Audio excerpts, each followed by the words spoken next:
for Evan doing the drum tracks, for like, I guess, moral support, or if you needed like conducting or whatever.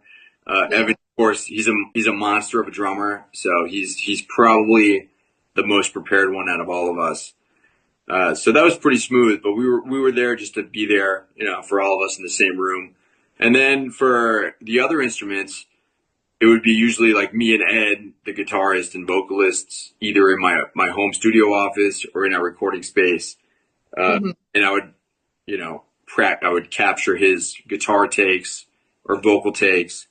But then other aspects of it, like the bass and keyboards that I play, those were things that I was able to do on my own just to Hmm.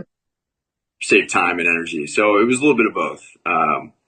And I think it's also important when you're recording by yourself or with one other person in a small room, whether it's a studio or a practice space or a home office that's been converted into a recording studio, Hmm. it doesn't quite have that same magic of like when you're on stage.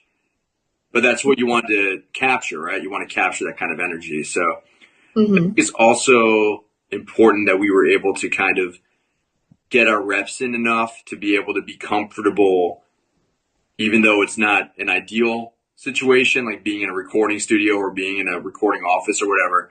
Right. We've done it enough that we felt confident that we could still kind of bring that same energy as if we were on stage in an isolated environment.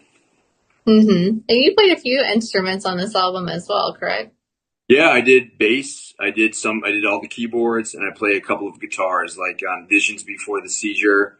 Those are my guitars in the beginning. And I feel like there's some other spot in the album where I did guitars too. So yeah, yes. Well, that's pretty cool. So you're like a whole band just by yourself, almost, it sounds like.